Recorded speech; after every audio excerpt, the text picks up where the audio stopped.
أو تنمية صناعية وإنتاج العديد من المواد الهامة اللي بيستخدمها الإنسان في شتى نواحي الحياة. طبعا علم الميكروبيولوجي بيعد من العلوم الحديثة نسبيا، ارتبط اكتشافه وإرساء قواعده ووضع أسسه باختراع الميكروسكوب الضوئي العادي. وطبعا علم الميكروبيولوجي هو العلم الذي يختص بدراسة الكائنات الحية الدقيقة لمعرفة أشكالها وخصائصها وفهم الأدوار الحيوية التي تلعبها هذه الكائنات في الطبيعة. واتكلمنا عن مراحل تطور هذا العلم، وقلت لكم انه كان هناك مجموعة من العلماء اللي كان لهم دور ايجابي ودور بارز في تطور هذا العلم، وعلى رأسهم العالم أنتوني فان ليفنهوك، وهو مكتشف الكائنات الحية الدقيقة وكان من هواة صناعة العدسات. وبعد أن تم اكتشاف الكائنات الحية الدقيقة أعزائنا الطلبة والطالبات، انقسم العلماء إلى فريقين أو إلى مدرستين. أصحاب المدرسة الأولى تبنوا نظرية التوالد الذاتي، وبتنص على الاعتقاد بوجود الكائنات الحية الدقيقة في الأوساط بدون أصل حي. طبعا هذه النظرية بعد فترة ثبت أنها نظرية خاطئة، لأنه أي خلية حية أو أي كائن حي لابد أن يكون أصله خلية حية. الإنسان مثلا أصلك إيه؟ الإنسان أصله خلية حية لا ترى بالعين المجردة، ولكن بيتم رؤيتها تحت الميكروسكوب. نص الخلية دي 23 كروموزوم من الأب و23 كروموزوم من الأم، بيحدث تلقيح وإخصاب، ثم بعد ذلك بيحدث انقسام ميتوزي أو تضاعف، والخلية بتبقى 2 والاتنين 4 وهكذا لحين تكوين ما يعرف بالنسيج. النسيج ده يطلع زي ما يطلع، ممكن يكون نسيج وعائي، ممكن يكون نسيج ضام، ممكن يكون نسيج طلائي، ممكن يكون نسيج هيكلي، ممكن يكون نسيج عصبي، ايا كان نوع النسيج. والانسجه بتتلاحم مع بعض وتكون الاعضاء، والاعضاء بيكونوا الكائن الحي. يعني اصلك كان لا يرى بالعين المجرده، فلا داعي للتكبر والخيلاء، لانه في النهايه ايضا هترجع وتتحلل وتبقى خلايا لا ترى بالعين المجردة، وترجع إلى عالم الذرات اللي انت بدأت منه. كل العلم اللي احنا بندرسه في حياتنا العامة وحياتنا اليومية هدفه الأساسي هو الوصول إلى طلاقة القدرة للمولى سبحانه وتعالى والتفكر في خلق المولى سبحانه وتعالى. وعالم الميكروبيولوجي هو عالم ثري بالإعجازات الإلهية اللي بتبرهن على وجود المولى سبحانه وتعالى. الكائنات الحية أو نظرية التوالد الذاتي هي نظرية خاطئة زي ما قلت لكم، وتبنى خطأ هذه النظرية وهدمها مجموعة من العلماء، أهمهم طبعا العالم ندهام، العالم لازاروس بلانزاني، العالم فرانز شولز، والعالم ندهام. ولكن بيظل النجم الساطع والمتلألئ في سماء عالم الميكروبيولوجي هو العالم لويس باستير. لويس باستير هو رائد علم الميكروبيولوجي، لويس باستير هو المؤسس الحقيقي لهذا العلم. لويس باستير هو أول من اكتشف الجراثيم في الهواء.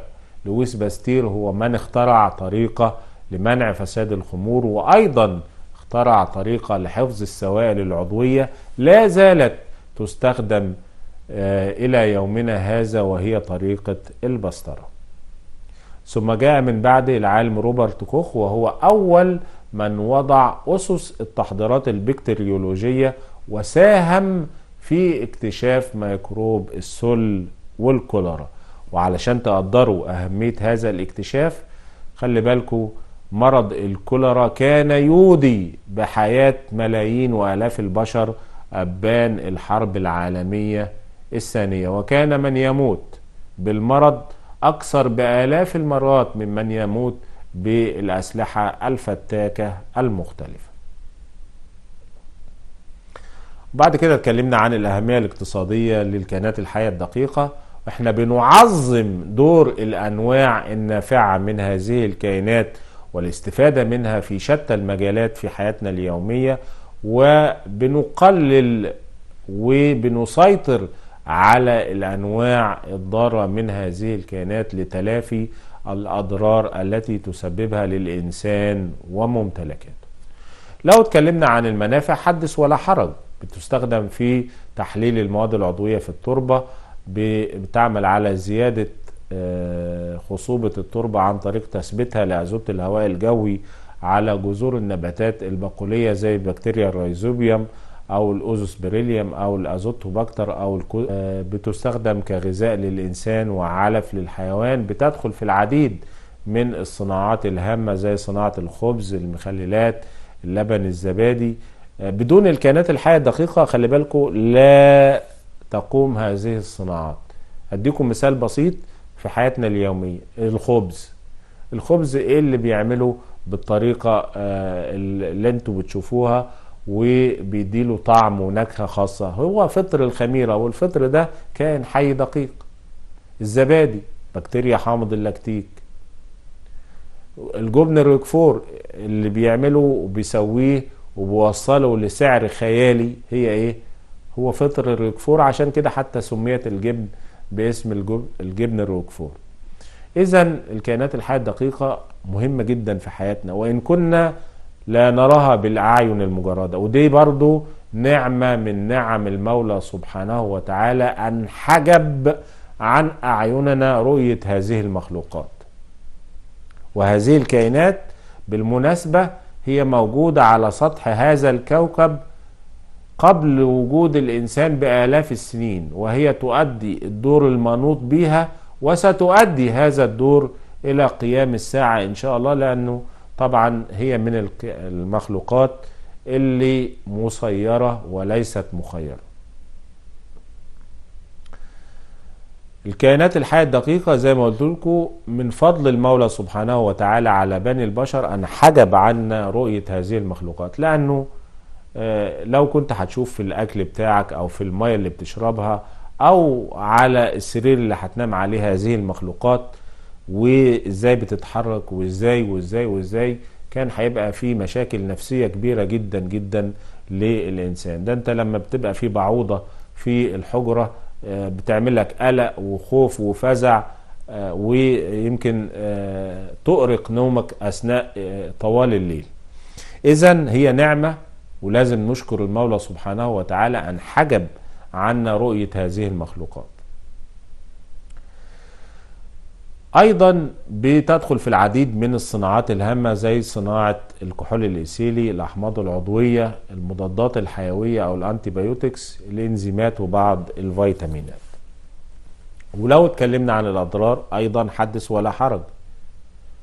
بتسبب أمراض خطيرة جدا للإنسان والحيوان والنبات، بتعمل على إفراز السموم الميكروبية في الغذاء، أيضا بتسبب التسمم الغذائي، وبتعمل على تلف بعض المنتجات الهامة زي الجلود والأخشاب والمنسوجات.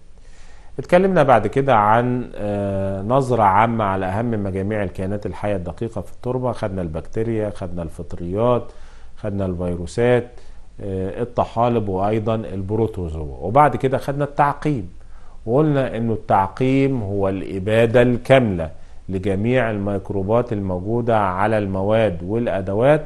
وأغراض التعقيم كلنا عارفينها في مجال أعمال العزل البكتيريولوجي، وفي المجال الطبي ما فيش عملية جراحية إلا لما يتم تعقيم الغرف العمليات وأدوات الجراحة وملابس الأطباء والممرضين والأرضيات، وكله لازم يكون معقم لتقليل التلوث وعدم حدوث أي دخول أي مسبب مرضي إلى داخل جسم الإنسان.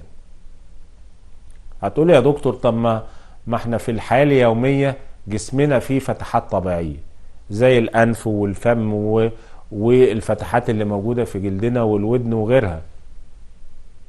احنا ليه ما بنصابش، او ليه المخلوقات دي ما بتدخلش جسمنا وتسبب لنا امراض؟ هقول لك انه المولى سبحانه وتعالى بديع في خلقه.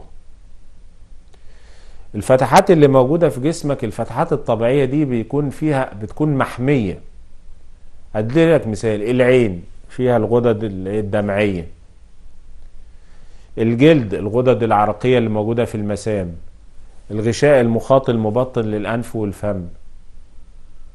إذا دي خطوط دفاعية بتقي الإنسان من الإصابة بالمسببات المرضية والأمراض المختلفة.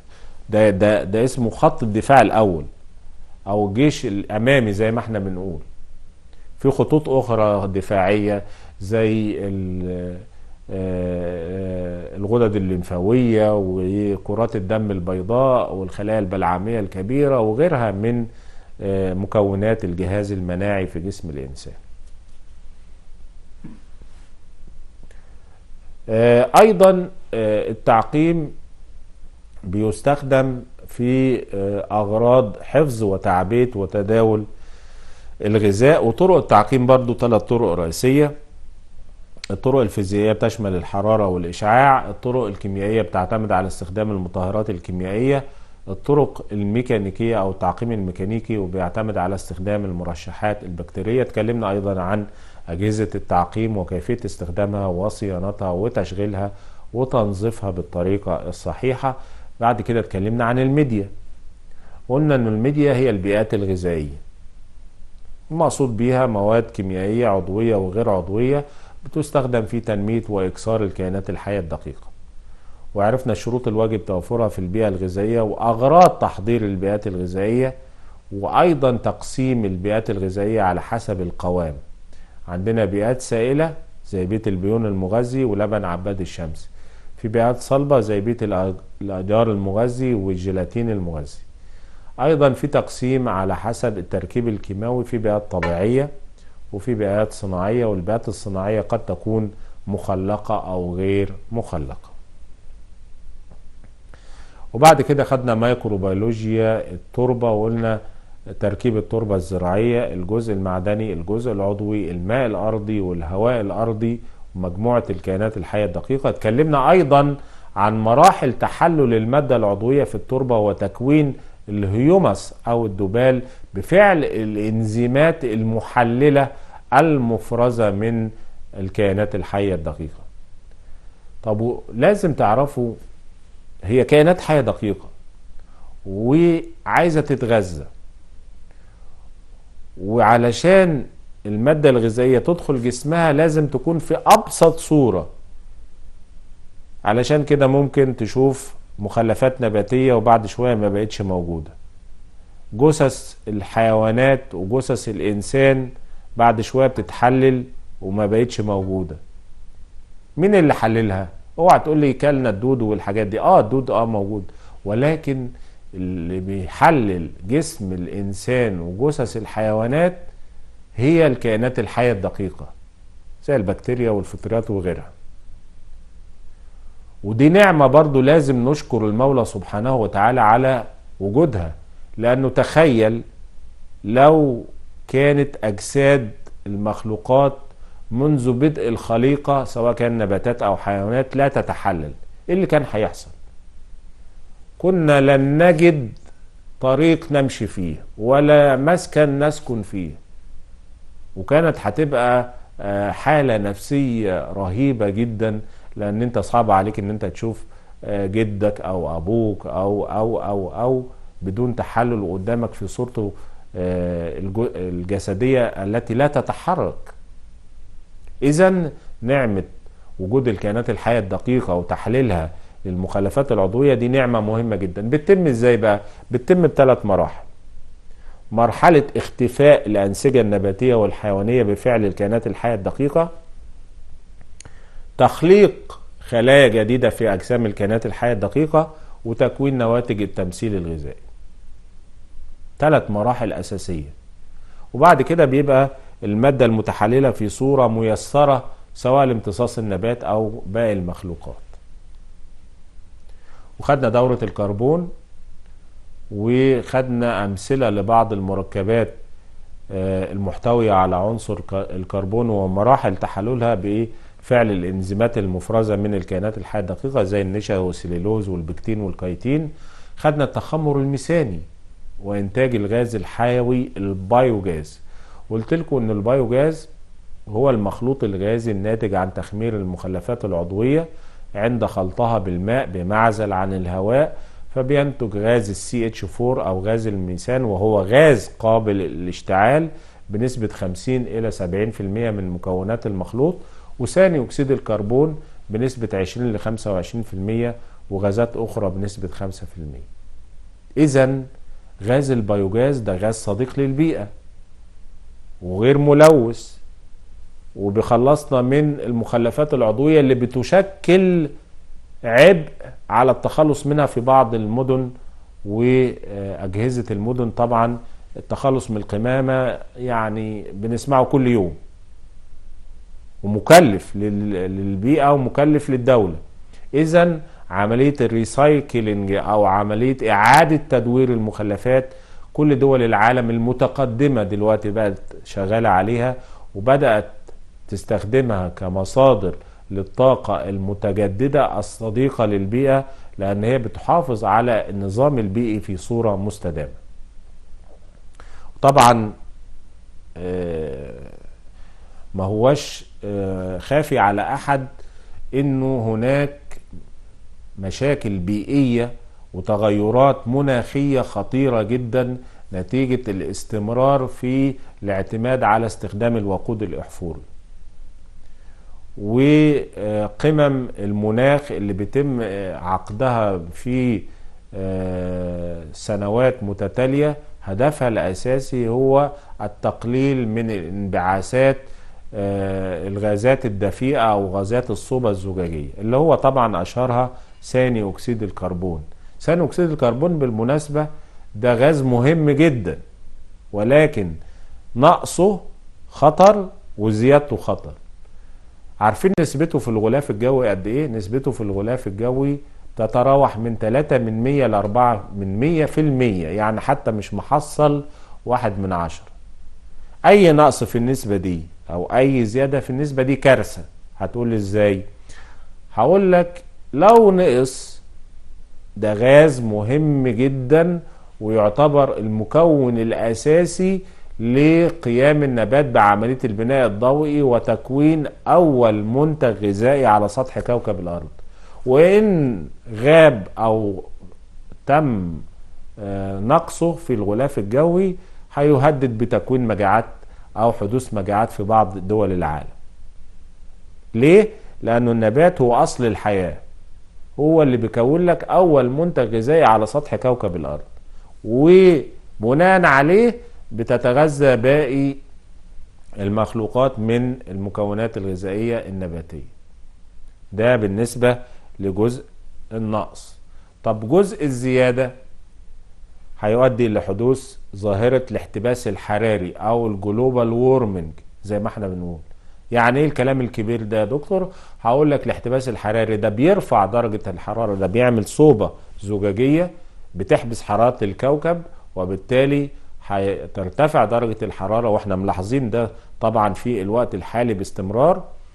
وبعد كده ده هيؤدي لذوبان الجليد في القطب الشمالي والقطب الجنوبي، ارتفاع منسوب المياه في البحار والمحيطات، وبيهدد المدن الساحلية ومن ضمنها طبعا جمهورية مصر العربية. وفي دراسة اتعملت بتقول انه في 2050 لو استمرينا على هذا المنحى من الاستخدام الغير محسوب والغير مدروس من الدول الصناعية الكبرى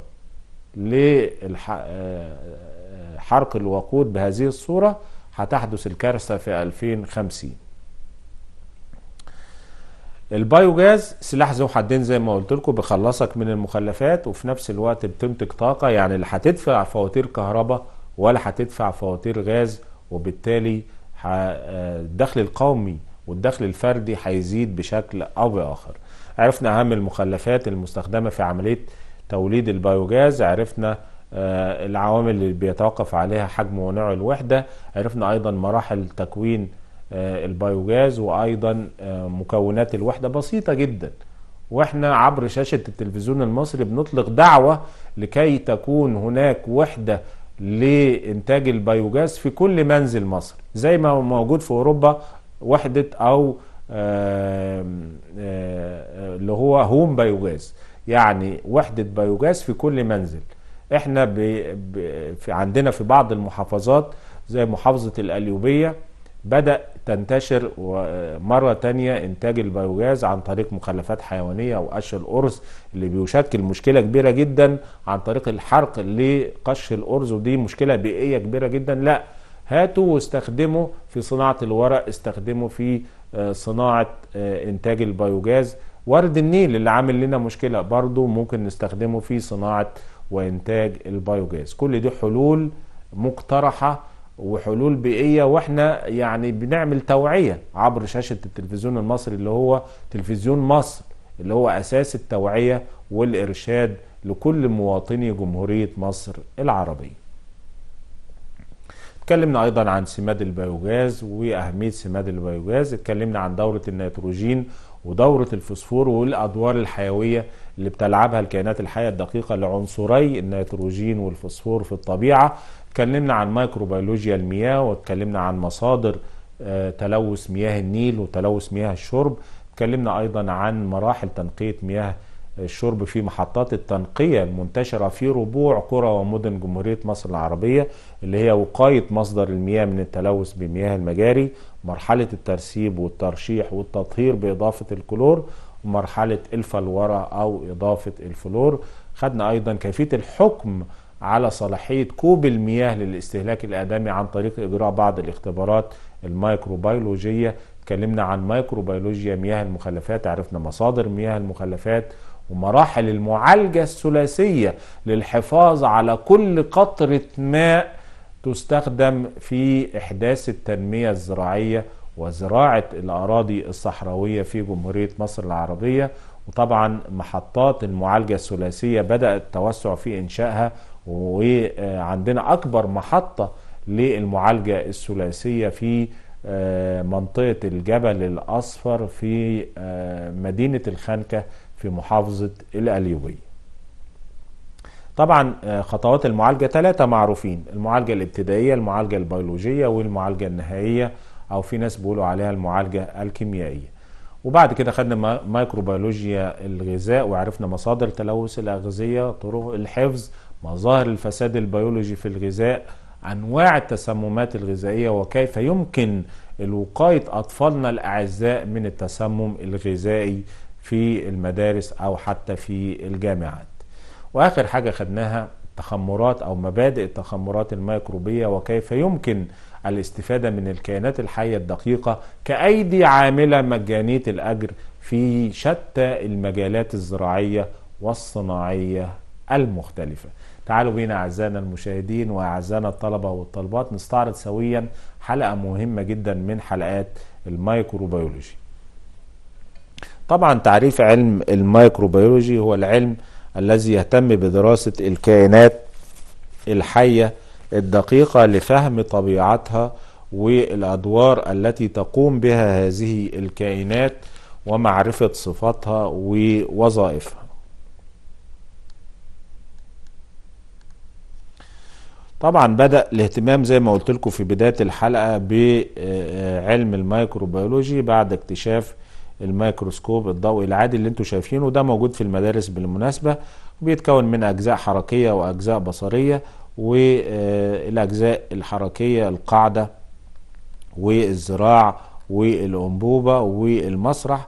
الأجزاء البصرية المرآة العاكسة، المكثف، العدسات الشيئية، وأيضا العدسات العينية. أهم العلماء اللي ساهموا في تطور علم الميكروبيولوجي، أول عالم هو العالم الهولندي أنتوني فان ليفنهوك، وده كان سنة 1632 إلى 1723.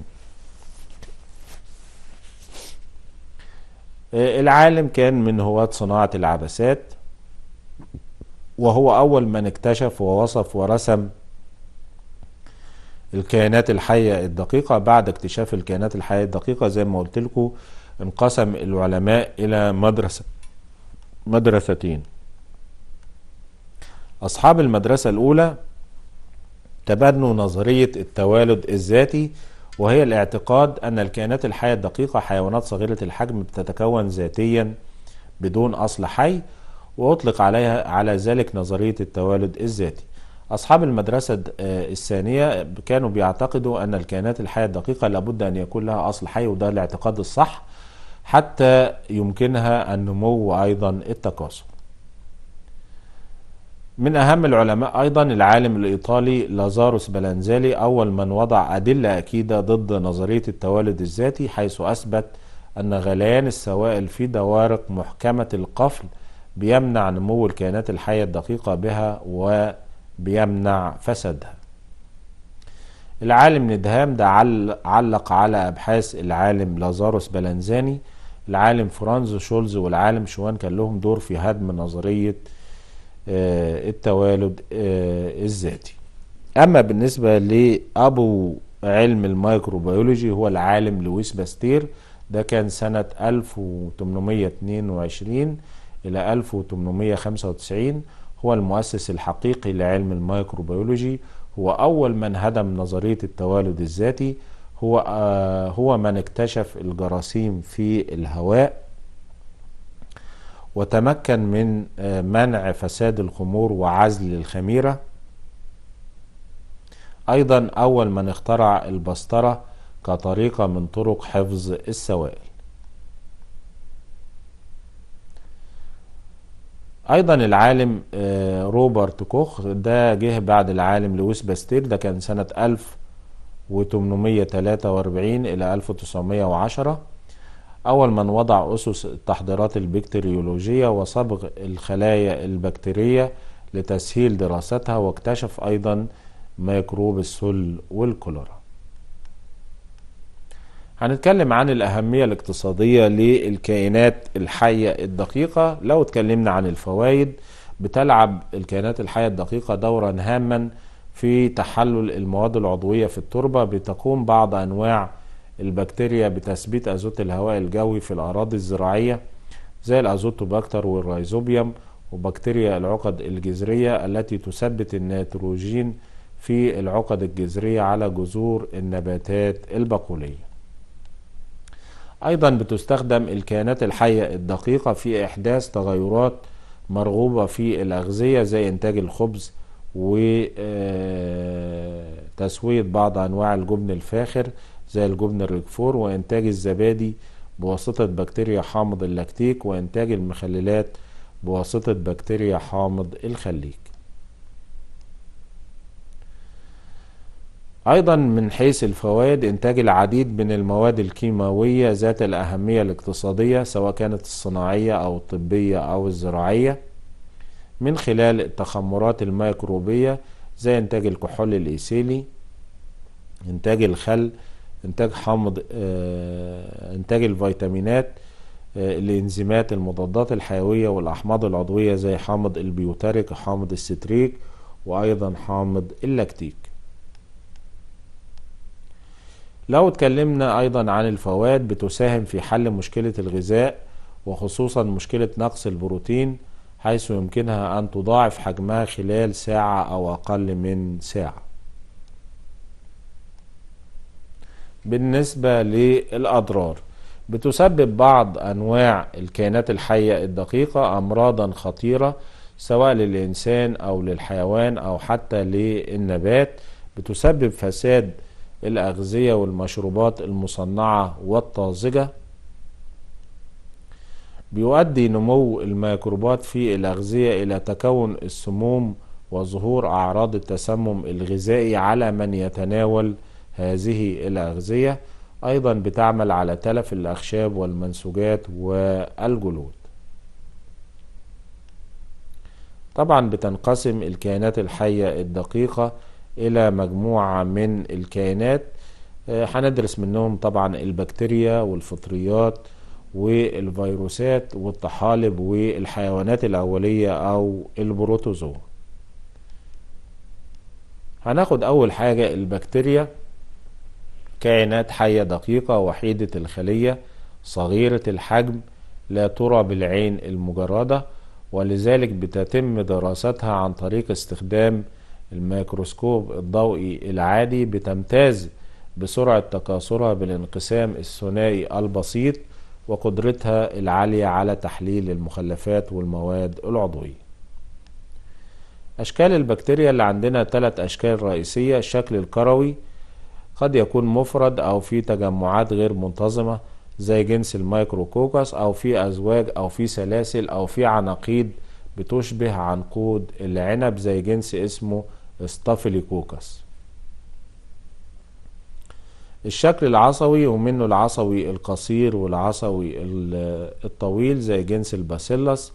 الشكل الحلزوني أو اللولبي بيشبه الميكروب حرف الواو أو الضمة، ولذلك يسمى ضمي أو واوي زي ميكروب المسبب لمرض الكوليرا.